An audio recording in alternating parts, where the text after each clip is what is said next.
ரிஷப ராசியில் பிறந்த உங்களுக்கு இந்த வாரத்தில் ரொம்ப நாளாக குடும்பத்தில் நல்லது நடக்கலை, சுபகாரியங்கள் நடக்காமல் இருக்கு, சுப நிகழ்ச்சிகள் தள்ளி போயிட்டுருக்கு அப்படின்னு ஃபீல் பண்ணுறவங்களுக்கெல்லாம் இந்த வாரம் குடும்பத்தில் நல்லது நடக்கும்.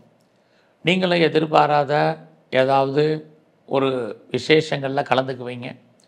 குறிப்பாக சுபகாரியங்கள் சுப நிகழ்ச்சிகள் கலந்து கொள்வதற்கான சூழ்நிலைகள் உங்களுக்கு ஏற்படும். எதிர்பாராத என்டர்டைன்மெண்ட் இருக்குது.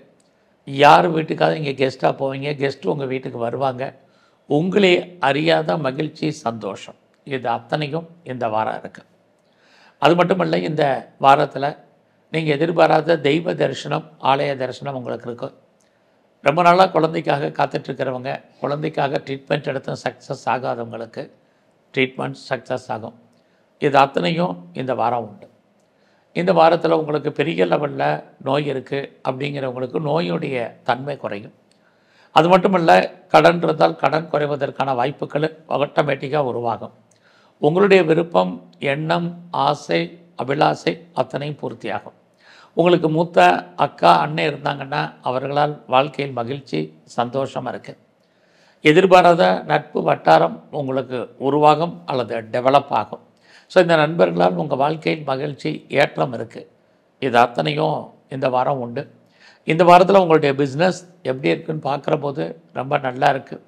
யாரெல்லாம் சொந்தமாக தொழில் பண்ணிகிட்ருக்கீங்களோ உங்களுடைய தொழில் பெரிய லெவலில் லாபத்தையும் வருமானத்தையும் கொடுப்பதற்கான வாய்ப்புகள் உண்டு.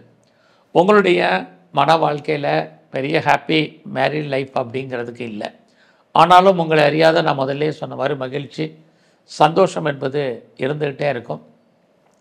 நீங்கள் யாரோடெல்லாம் பார்ட்னர்ஷிப் போட்டு சேர்ந்து தொழில் பண்ணுறீங்களோ பார்ட்னர் உங்கள் மேலே ஒரு திருப்தியற்ற மனநிலையில் தான் இந்த வாரம் இருப்பார். ஸோ அதை மாத்திரம் நீங்கள் இந்த வாரம் மெயின்டைன் பண்ணுங்கள். இது ரொம்ப முக்கியம். ஆக இந்த வாரம் உங்களுக்கு நல்ல வருமானங்கள், நல்ல சம்பாத்தியங்கள் இருக்குது. யாரெல்லாம் அரசாங்கத்தால் எனக்கு காரியம் ஆகணும்னு எதிர்பார்த்து காத்துட்ருக்கீங்களோ கண்டிப்பாக உங்களுக்கு நல்லது நடப்பதற்கான வாய்ப்பு இந்த வாரத்தில் இருக்குது. இந்த வாரத்தில் நீங்கள் துர்க்கையை வழிபாடு பண்ணுங்கள், விநாயகரை தரிசனம் பண்ணிட்டு வாங்க.